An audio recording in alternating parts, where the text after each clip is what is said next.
A couple was discussing the name of their newborn baby boy. The father had a deep admiration for the vast universe and wished for his son to embody this grandeur. As a result, they decided to name him Nasa. As Nasa grew up, his name often elicited a chuckle from elders who recognized the significance of his name. During one day at school, a girl asked Nasa if he aspired to become an astronaut. Due to the association with the American National Aeronautics and Space Administration, that's when he became acutely aware of how others perceived him.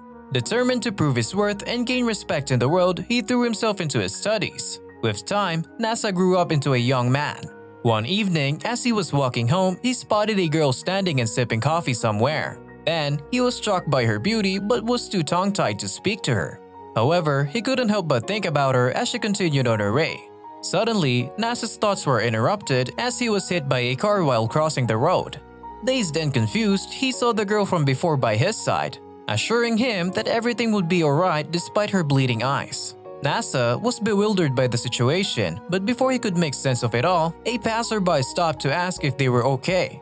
The girl insisted that she was fine but implored the man to take Nasa to the hospital for treatment. After Nasa was hit by a car, he slipped into unconsciousness and saw the girl who had caught his attention earlier. She told him to rest and forget that he ever saw her before vanishing like Princess Kaguya towards the moon. When Nasa regained consciousness, he asked the passerby about the girl's whereabouts. But the man was busy calling an ambulance. Driven by a strong urge to find her, Nasa started running in search of the girl. Eventually, he caught up with her and expressed his gratitude for saving his life earlier. As Nasa shivered in the cold, the girl kindly removed her coat and gave it to him to keep warm. She disappeared again to call for an ambulance as Nasa was badly injured from running despite his condition. After Nasa recovered from his injuries, he mustered up the courage to confess his love to the girl who had saved his life. She responded by telling him that she would only consider being with him if he married her. Overwhelmed by her response, Nasa suddenly collapsed and woke up in a hospital bed. The doctor informed him that without the girl's intervention, he may not have survived the accident.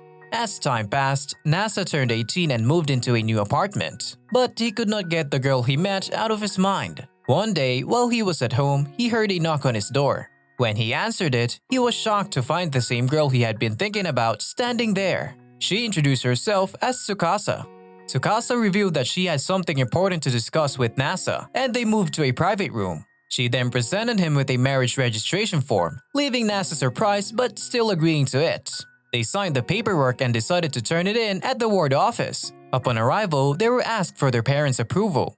However, Tsukasa handed the officer a form. The officer congratulated them and even gave them a gift to celebrate their union.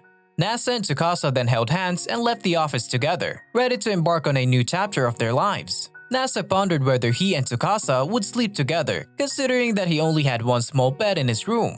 He was unsure if the bed would be big enough for them both, as it was only 80 centimeters long. While lost in thought, Tsukasa suddenly appeared, catching him talking to himself. Nasa asked her where she went and was surprised to see her holding a suitcase. He started to wonder if Tsukasa doesn't have a home to go to. Nasa expressed concern to Tsukasa that her parents may be worried about her not being at home, but she surprised him by revealing that she had no home. This revelation prompted Nasa to want to learn more about her situation. He then asked Tsukasa if she planned to spend the night in his room, and she confirmed that she would be staying with him from that day on. Nasa began to contemplate why Tsukasa agreed to marry him, as he felt he had done nothing to deserve her affection. He decided to ask her the reason behind her decision to marry him. However, Nasa found it a bit silly to ask Tsukasa why she married him, but he still wanted to know the reason.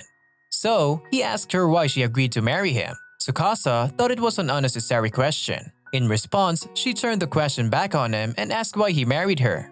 Nasa told her that it was because he loved her. In return, Tsukasa explained that she couldn't have fallen in love with someone she didn't love.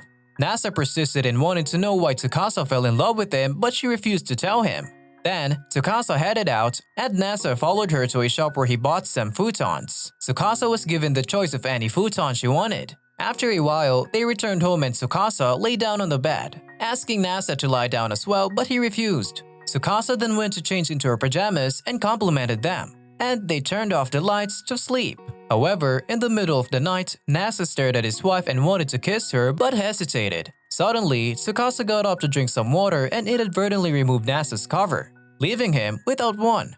In the morning, Tsukasa was surprised to find two covers and she started to undress. But Nasa stopped her and went to another room, allowing her to change in peace. Finally, they were having a conversation about what names to use when addressing each other. As the apartment lacked a bathtub, Tsukasa and Nasa headed to a nearby bathhouse after having breakfast. Nasa introduced Tsukasa to Kaname Arisugawa, his former underclassman who currently ran the bathhouse with her older sister Aya. Together, they enjoyed the amenities of the bathhouse, including the various hot baths and steam rooms. After Kaname entered the men's side, she asked Nasa about his relationship and expressed her disapproval, while demanding him to make Tsukasa happy. Over on the women's side, Tsukasa met Aya, who attempted to provide good customer service by scrubbing Tsukasa's back. Once they finished bathing, Tsukasa spent more time getting to know Aya, discovering that they were classmates in middle school. As they walked back from the bathhouse, they passed by a chapel with an ongoing wedding, prompting a conversation about the significance of marriage. Suddenly, Nasa received a call and rushed off to take care of an errand, asking Tsukasa to head back home without him. As Tsukasa walked alone, she caught the attention of a girl inside a limousine who called out to her, referring to her as sister. This mysterious encounter piqued Tsukasa's curiosity, leaving her wondering about the identity of the girl and their connection to each other. Despite this strange occurrence, Tsukasa continued on her way home, eager to reunite with Nasa. After returning to the apartment, Tsukasa received a knock on the door from her foster sister, Chitose Kaginoji, who had been following her. Chitose was surprised to learn that Tsukasa was married and found it hard to believe. Shortly after, Nasa returned home and was met by Chitose, who abducted him and took him to her family's mansion after discovering that he was Tsukasa's husband. Upon arriving at her family's mansion, Chitose developed a plan to break up Nasa and Tsukasa's marriage by using tabloid journalism with the help of her maids, Charlotte and Aurora. As Chitose argued with the maids, Nasa seized the opportunity to escape and attempted to hide. Unfortunately, Charlotte discovered his hiding place and tried to make him submit to their demands. However, during their confrontation, Charlotte accidentally broke the nitrogen casing that preserved Tsukasa's precious moon rock. Nasa utilized his knowledge and skills to fix it temporarily, much to Charlotte's amazement. After Chitose's failed attempt to break up their marriage, she became furious and directed her anger towards Nasa. Chitose lashed out at him, claiming that he didn't truly know Tsukasa and that only she could make her dream come true. While the argument between Chitose and Nasa intensified, Aurora created a scandalous photo, but Tsukasa appeared and confiscated it. Tsukasa and Nasa managed to flee the mansion through a secret passage and found themselves in a church. While they were alone, they shared their first kiss, which marked a significant milestone in their relationship.